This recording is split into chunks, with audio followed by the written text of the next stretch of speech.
নমস্কাৰ নিউজ নাওৰ সমূহ দৰ্শকক স্বাগতম জনাই মই উৎপল দাসে আৰম্ভ কৰিছোঁ আমাৰ এক বিশেষ অনুষ্ঠান নিউজ নাও বিশেষ আৰু এই বিশেষ অনুষ্ঠানত আজি আমি আপোনালোকক লৈ আহিছিলোঁ কেৱল যোৰহাটৰে নহয় সমগ্ৰ অসমবাসীৰ বাবে গৌৰৱ অনুৰাগ দলৈ ঘৰলৈ ইতিমধ্যে আপোনালোকে জ্ঞাত যে হাইস্কুল শিক্ষান্ত পৰীক্ষাত সমগ্ৰ অসমৰ ভিতৰতে প্ৰথম স্থান অধিকাৰ কৰি তেওঁ যিখন বিদ্যালয়ত পঢ়ি আছিলে সেই বিদ্যালয়ৰ প্ৰতিজন শিক্ষাগুৰু তথা তেওঁৰ পৰিয়ালৰ সকলোলৈ গৌৰৱ কৰি আনিবলৈ সক্ষম হৈছে আৰু তেওঁক আমি নিউজৰ পৰিয়ালৰ পৰা আমি এখনি আমাৰ অসমীয়াৰ স্বাভিমান ফুলাম গামোচাৰে এটি সম্বৰ্ধনা জ্ঞাপন কৰিছোঁ আৰু তেওঁৰ উজ্জ্বল ভৱিষ্যত কামনা কৰিছোঁ হয় ধন্যবাদ হয় নমস্কাৰ এতিয়া যেহেতু আমি তোমাৰ ঘৰলৈ আহিলোঁ তুমি এটা খুব সুন্দৰ ফলাফল লৈ আহিলা গতিকে তুমি এতিয়া ইয়াৰ পিছত কি পঢ়িম বুলি ভাবিছা হয় মই এতিয়া ইতিমধ্যে প্ৰজ্ঞা একাডেমিতে এডমিশ্যন ল'লোঁ মই ইতিমধ্যে তাৰপিছত ভাবিছোঁ JEE আমি দুয়োটাই দিম কিন্তু মোৰ মেইন ফ'কাছটো হৈছে JEEৰ পৰা এখন ভাল IITত কম্পিউটাৰ চায়েন্স পঢ়ি এজন ছফ্টৱেৰ ইঞ্জিনিয়াৰ হোৱা তুমি যেতিয়া পঢ়িছিলা ন হয় তুমি ধৰক কেতিয়াৰ পৰা ভাবিছিলা যে মই এটা খুব সুন্দৰ ফলাফল লৈ আহিম ধৰক ক্লাছ 5ৰ পৰাই বা LP স্কুলৰ পৰাই বা ক্লাছ 8ৰ পৰা কেতিয়াৰ পৰা তুমি এই এমটো লৈছিলা মই যে খুব সুন্দৰ এটা ফলাফল আনিব লাগিব বুলি হয় মানে মোৰ সৰুৰে পৰা এটা হেঁপাহ আছিলে মই 10ৰ বৰ্ডছত এটা ভাল ফলাফল লাভ কৰিব লাগিব কিন্তু ষ্টেণ্ড কৰিব লাগিব বুলি কোনো আশা নাছিলে ভাবিছিলোঁ যে 95-96 এটা পাৰ্চেণ্টেজ মোৰ কাৰণে যথেষ্ট আছিলে সেইকাৰণে তেনেকৈ পঢ়িছিলোঁ আৰু আজি এই সফলতা লাভ কৰিব সক্ষম হ'লোঁ এতিয়া আমাৰ যিসকল আকৌ অহাবাৰলৈ মেট্ৰিক দিব বা অন্যান্য পৰীক্ষা দিব তেওঁলোকৰ উদ্দেশ্যে অকণমান কোৱাচোন তুমি কেনেধৰণে পঢ়িছিলা বা কি আমি ধৰক কেনেকৈ ধৰক কিছুমান এনেকুৱা ছাত্ৰ আছে বহুত পঢ়ে কিন্তু সফলতা নাপায় বা কিবা এটা কাৰণত হয়তো তেওঁ স্থান পাবলৈ সক্ষম নহয়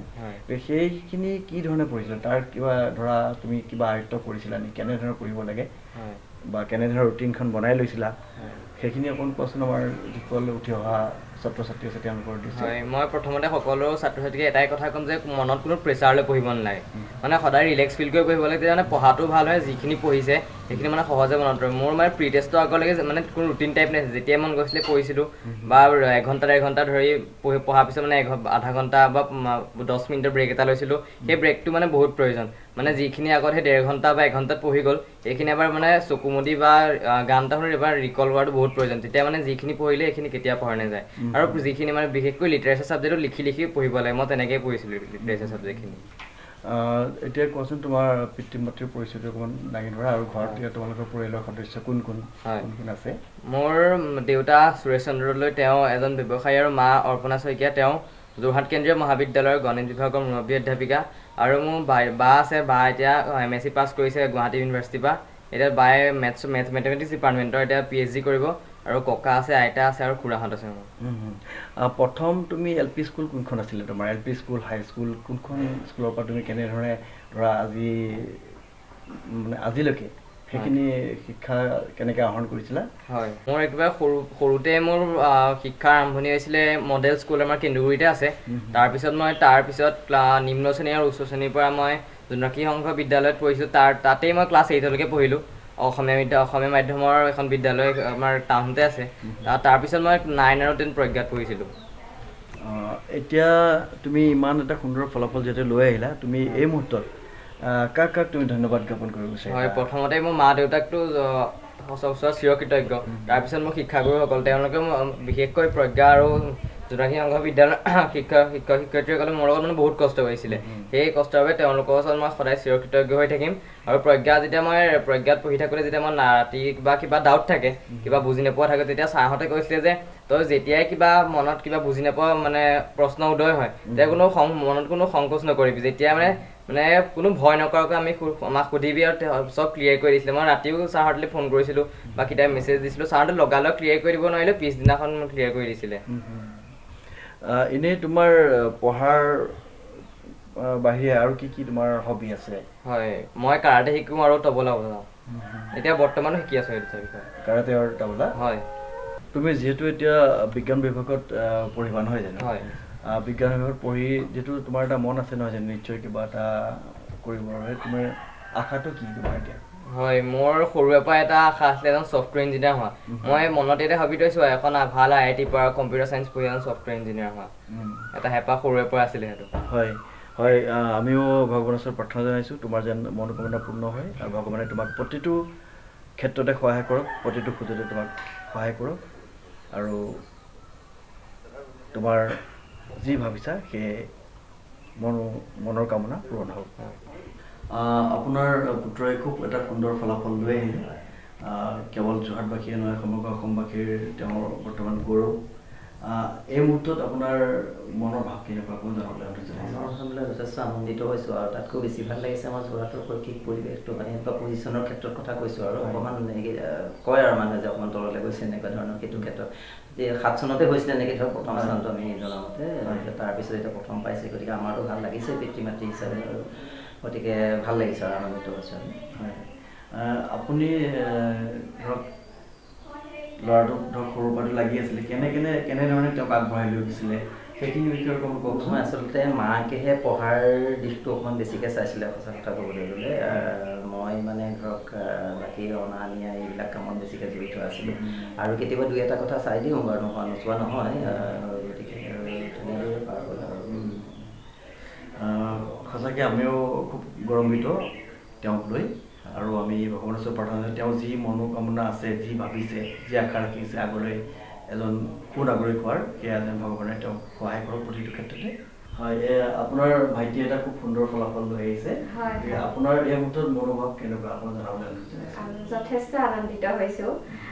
ভাবিছিলোঁ তাৰ ভাল হ'ব বুলি 95-96 আমি আশা কৰি আছিলোঁ কিন্তু ইমান এটা ভাল হ'ব অসমৰ ভিতৰত প্ৰথম হ'ব আমি ভবা নাছিলোঁ এনেকুৱা হ'ব বুলি হয় মই আৰু এটা কথা আপোনাৰ পৰা জানিব বিচাৰিছোঁ আপোনালোক যোৰহাটৰে স্থানীয় নহয় জানো বৰ্তমান আপোনালোকৰ পৰিয়ালত কোন সদস্য আছে মই জনাব মোৰ মা দেউতা আছে বাকী আমাৰ পৰিয়ালৰ ল'ৰা ছোৱালী আৰু মাক আছে তাৰপিছত মোৰ ভাইটি আছে ভাইটিটোৱে টাউনত থাকে তেওঁৰ ল'ৰা এটা ছোৱালী এজনী আৰু পৰিবাৰ আছে হয় বৰ্তমান আপোনাৰ জীৱিকা মোৰ বৰ্তমান ব্যৱসায় হয় আপোনাৰ ল'ৰাটো ধৰক কিছুমানে ভাবে যে মোৰ ল'ৰাটো ইঞ্জিনিয়াৰ হওক ডক্টৰ হওক তেওঁ যিহেতু কম্পিউটাৰ ইঞ্জিনিয়াৰ হ'বলৈ মন নহয় জানো